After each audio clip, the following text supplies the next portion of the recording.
Itu keren, kehidupan dalam rencana Tuhan. Jennifer Lopez pada akhir Juli tahun 2022 menikah dengan Ben Affleck. Mereka terlihat sangat bahagia. Dan itu adalah pernikahan J.Lo yang keempat. Sebuah majalah mengatakan bahwa J.Lo joins a growing band of celebrities to join the multi-marriage party. Artinya J.Lo sekarang masuk ke dalam kelompok yang sedang bertumbuh, selebriti yang menikah berkali-kali. Wow, kenapa harus berkali-kali? Suami pertama J.Lo yaitu Ojani Noah, dia berkata, "Aku mendoakan yang terbaik untuk J.Lo dan Ben. Tetapi aku tidak yakin mereka akan bertahan lama." Kenapa? Dia katakan, Jen menyukai jatuh cinta.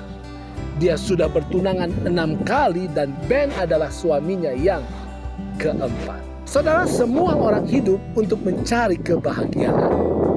Dan sebagian orang merasa bahagia itu ada pada perasaan jatuh cinta. Sayangnya, itu tidak bertahan lama. Ketika perasaan gejolak itu tidak ada atau pudar, mereka mencoba mengejarnya dari yang lain.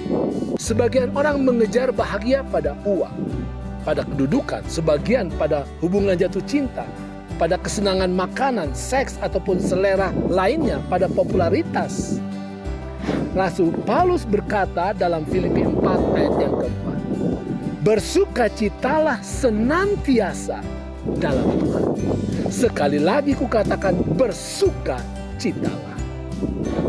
Sangat penting untuk kita ingat bahwa ketika menuliskan kata-kata ini, Paulus sedang duduk di penjara Romawi, suatu tempat yang paling tidak membahagiakan.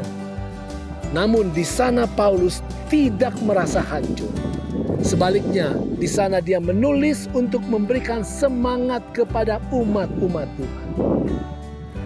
Apa arti kebahagiaan dalam nasihat Paulus ini? Pertama, sukacita sejati terwujud bukan karena keadaan. Pada saat keadaan kaya ataupun miskin, pada saat sakit maupun sehat, pada saat kenyang maupun lapar, pada saat kedudukan tinggi ataupun rendah, gersang atau subur, senang dan sukacita dapat terus dimiliki.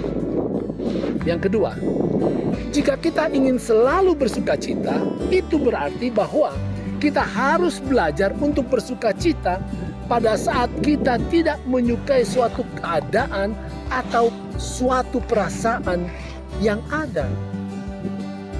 Ada seorang bertanya kepada saya, "Pendeta, mengapa saya tidak pernah merasa bahagia?" Hal ini mengherankan saya karena secara materi orang yang mengatakan hal ini kepada saya, dia berkecukupan.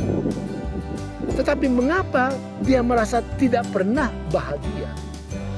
Ada banyak orang yang memiliki pengalaman yang sama, merasa tidak pernah bahagia.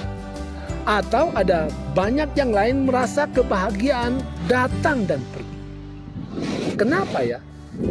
Karena mereka mengejar sukacita di dalam suatu bentuk keadaan saja. Paulus memanggil kita untuk memuji Allah meskipun seringkali hal itu tampaknya tidak wajar bagi kita. Bahkan ketika mungkin hal itu tidak masuk akal. Kenapa? Karena yang pertama, sukacita adalah tindakan iman. Kedua, kebahagiaan adalah didasarkan bukan pada keadaan, melainkan pada kebenaran tentang Tuhan. Hubungan kita dengan Tuhan. Kebenaran bahwa Tuhan mengasihi kita. Kebenaran bahwa Tuhan mempunyai rencana damai sejahtera bagi kita. Kebenaran bahwa Tuhan sedang menjadikan kita alatnya untuk menjadi berkat bagi dunia ini. Kebenaran bahwa Tuhan telah menyediakan penebusan yang mahal terhadap hutang dosa kita. Kebenaran bahwa Yesus anak Allah telah mati bagi kita untuk membayar hutang maut kita. Dan kebenaran bahwa Tuhan sedang menyediakan hidup yang kekal. Saudara, Tuhan telah menyediakan kebahagiaan yang kekal yang tidak pernah musnah, tidak pernah hilang. Dan itu dapat kita miliki sejak sekarang ini.